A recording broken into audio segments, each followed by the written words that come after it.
Come on in. I'm Chris Robinson. Today you're going to follow me throughout the day, just kind of see one of my typical days. So I'm going to introduce the Reformer, kind of show you some things that I do for my workouts, some things I like about it. Then later on you're going to follow me to my Muy Thai class and kind of see how I put all this together.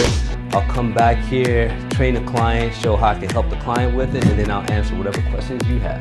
Okay, so usually when I wake up, if I don't have an early client, I'll get up at around 6:30 or so. I usually come to the studio, I like to call it lab. And I have a full studio here, so I mix up the workouts. So sometimes I'll do, say, just an intermediate reformer. Sometimes I'll do just a quick mat. It just kind of depends on what I'm doing later on in the day. If I have a lot of other exercise stuff that I'm gonna do, I'll make this kind of short and quick, just kind of put everything in place or to kind of get everything prepped up. So today, my workout will be on the Archive Reformer, and I'm just gonna show you a few exercises that really highlight the features on the new Archive Reformer. First of all, you have choices with the handles. They come with this kind of trapezoid style of handle. You also have the wire handles. If you like, you get an option of getting the leather handles and also the regular ones on the older styles. My preference is I like the wire handles the best. The reason being, when I'm doing a lot of the arm exercises, the handle doesn't hit my wrist. And then when I'm teaching, I can really use this to spot. So it just gives me a good, solid kind of surface that I can hold on to, as opposed to the leather handle. Just kind of keep that in mind. Some other features, you have the bar here, a non-slip Velcro kind of lining here. It's just easily taken off and you just have the bare bar. The foam is more dense than normal. I like that because you can feel the amount of force that's needed to do the work, because this gives you so much feedback on the harder surface. So just starting out with the footwork. So one thing I'm just feeling is a nice smooth resistance all the way out. The gears are recessed down a bit lower. So you can see when it comes in, it will die out, and then you gotta pull that last little bit in. And I gotta bring that last little bit way in, so I'm really using that lower stomach to bring it home. The long stretch. So when I come in, it stops and I gotta pull that last bit in. Okay, it'll be the same for the down stretch. Now I can't move, but there is no help. The springs are dead. I have to use my powerhouse to hold that in. Okay, stomach massage. So when I come in, it stops there, but I gotta pull it in. You can't duplicate that piece anywhere else. Another thing, the shoulder blocks are a little bit lower. The angle of the straps are gonna be a little bit lower as opposed to a higher angle. So one that I like is the short spine massage. I can start in a good position where the straps are right on the top of the shoulder blocks, and when I extend out, that gives me the same line that I would have on my teaser. It has a better feel to it and really connects you into your powerhouse. Because this is a little bit lower, when I go back, I can pull to the top of my chest and it's not getting stuck on the shoulder blocks.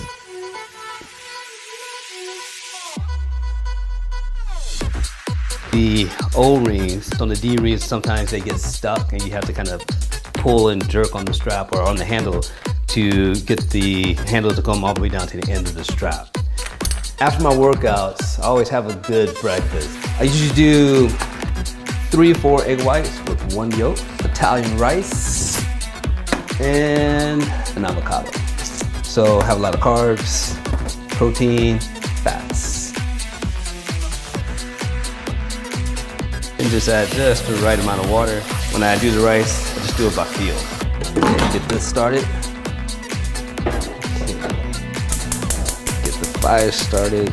Okay, get egg whites. Get all the egg white I can, and then I just dump the yolk. And today I'm gonna do just 3. Then just whip it all up. I'm just gonna add a little spinach and tomatoes with that too. Put it on pretty low. Add that little salt and pepper. Get this a little cooked first, and I cut the eggs after. Just kind of flash it. Open can. High-tech, futuristic. I'll go ahead and make the omelets. Okay, a little avocado action. Then one more final thing with the breakfast. But I always use the hot sauce. Put this on everything. So that's my typical breakfast. I'm gonna need a lot of fuel today. It's gonna be a lot of work.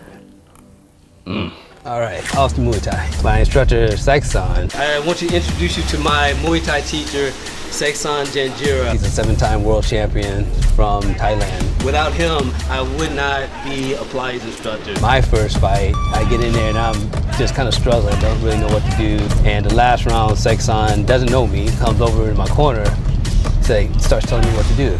So I'm like, okay, and change your leg and just kick with the left leg. And I ended up kicking the guy in the head, but then I see 4 guys carrying this guy because he broke his leg the last 10 seconds of our fight. And so then after the fight, I was talking to Seksan, and he told me, he's like, yeah, you're kind of good. You look like you're Thai, but you don't know what the hell you're doing. So it's like, hey, if you really want to learn, come and train with me. And that was over 20 years ago, and we just have a close relationship. Now that I'm in Dallas, it's cool to train with him again. The Pilates and Sports, I like to put that together.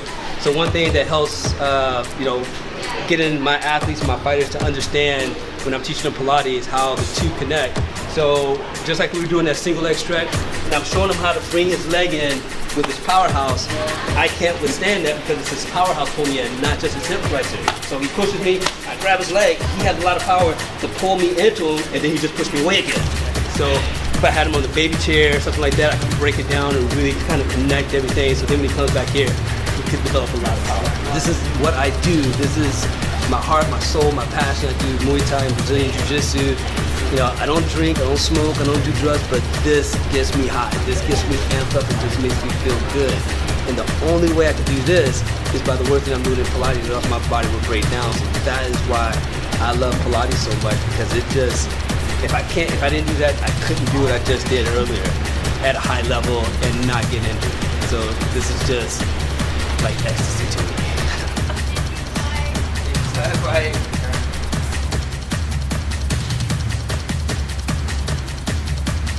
You gonna hurt me? All right, come on now. I'm designed to make you feel good. Don't worry. Go. We get it. You need to go all the way out. Longer. A little better. One more time. We'll keep that work. Now take this straight up.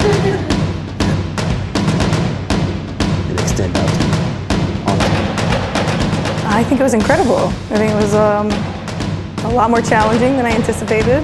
Helps that you were there pushing me. Yeah, I really liked the edges of the box. I really liked how soft it was. I liked how that extra feedback you get from the springs when the carriage comes all the way in is really nice to have for multiple different exercises. You said in. I didn't know till I felt it and the bed told me that. So that was helpful.